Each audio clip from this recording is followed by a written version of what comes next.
Apa dosanya? Apa salahnya? Berapa triliun negeri ini pernah dirugikannya? Berapa sumber daya alam, minyak, batu bara, nikel, uranium yang pernah dijualnya ke luar negeri? Berapa BUMN perusahaan yang pernah dijualnya aset-aset negara? Ada yang pernah dia jual?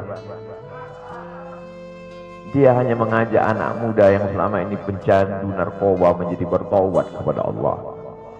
Dia hanya membangkitkan semangat anak muda yang selama ini berzina menjadi orang-orang yang takut kepada Allah.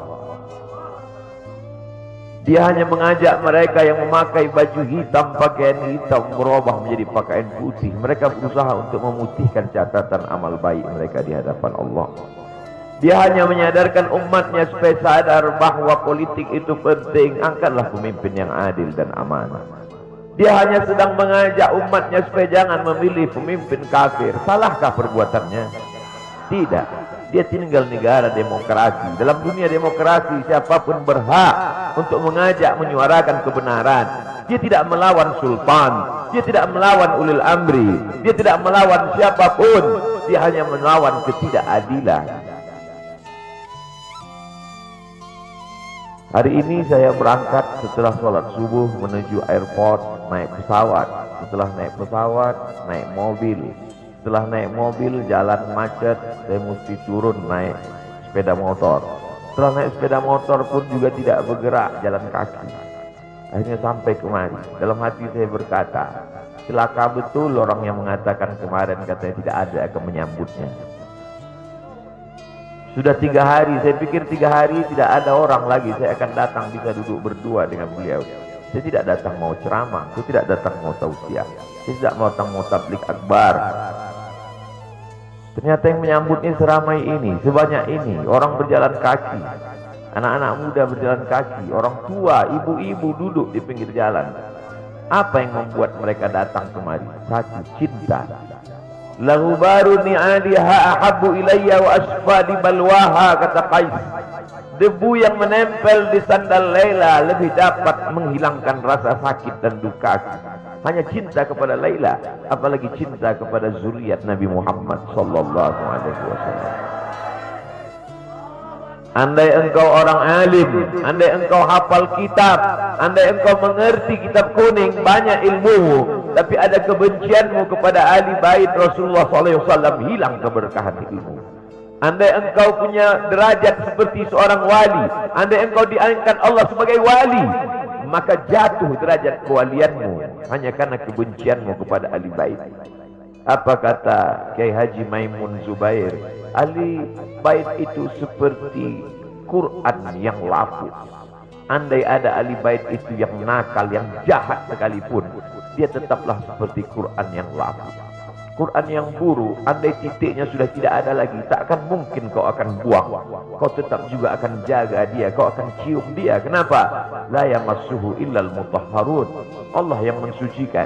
Seorang sahabat Nabi disuruh membuang air bekas daripada bekam Rasulullah SAW. Buanglah ini, kata Rasulullah.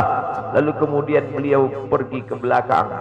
Setelah itu dia datang lagi menghadap Rasulullah SAW. Rasul tahu apa yang dia lakukan, karena Nabi dapat wahyu. Nabi terbuka hijab, tapi Nabi ingin bertanya kepada dia. Bukan Nabi tidak tahu, Nabi tahu, diberikan Allah pemberitahuan. Nabi ingin memberitahu siapa yang tidak tahu. Kemana darah bekam tadi kau buat, kata Nabi. Ku minum ya Rasulullah. Mengapa engkau minum? Karena aku tahu bahwa darah yang mengalir dalam diriku membuat aku haram tersentuh api neraka. Mengalir darah itu dari dia kepada Sayyidatuna Fatimah, dari Fatimah kepada Sayyidina Al-Hasan, dari Sayyidina Al-Hasan ada juga kepada Sayyidina Al-Husain, dari Sayyidina Al-Husain kepada Sayyidina Ali Zainal Abidin, dari Zainal Abidin kepada Sayyidina Muhammad Al-Baqir, dari Sayyidina Muhammad Al-Baqir mengalir darah itu kepada Sayyidina Ja'far Sadiq. Dari Ja'far Sadiq mengalir kepada Sayyidina Ali Al-Uraidi. Dari Ali Al-Uraidi mengalir darah itu kepada Sayyidina Muhammad An-Naqib. Dari Muhammad An-Naqib mengalir darah itu kepada Sayyidina Isa sampai kepada Sayyidina Ahmad bin Isa Al-Muhajir. Lalu kemudian darah itu mengalir kepada Imam As-Saggaf, Al-Idrus, Al-Haddad, Al-Abbas, dan salah satunya adalah bin Syihab, dan salah satu dari zuriat bin Syihab itu adalah Sayyidi Al-Imam Al-Akbar Al-Habib Muhammad Rizik Syihab.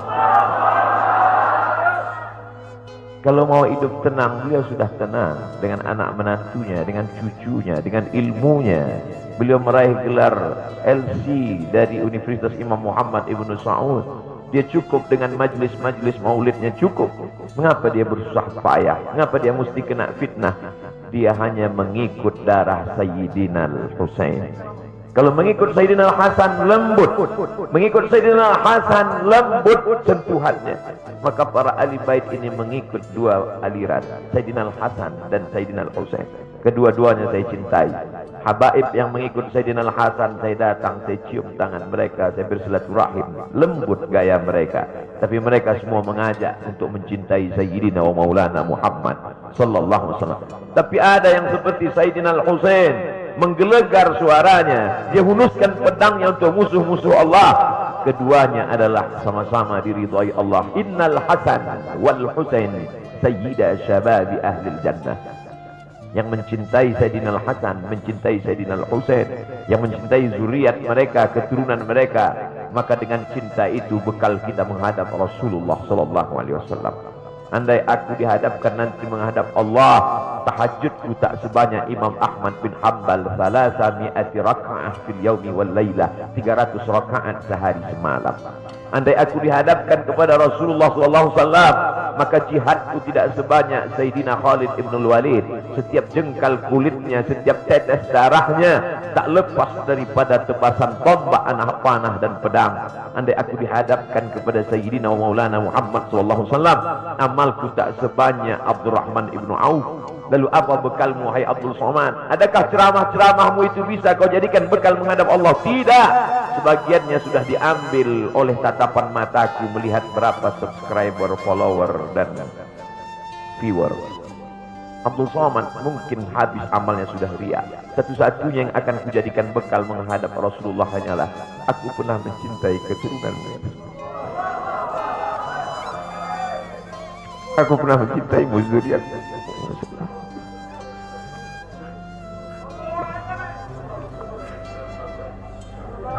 Wahai para pelaku pembuat dosa, wahai para pezina, wahai para peminum khamar yang belum bertaubat, kalau kalian belum sanggup untuk berbuat baik, kalau kalian belum mampu untuk beramal saleh, paling tidak jangan kalian sakiti zuriat Rasulullah. Jangan kalian keluarkan kata-kata, jangan keluarkan kata-kata fitnah. Bagaimana kalian akan menghadap Rasulullah? Bagaimana kalian akan menghadap Rasulullah?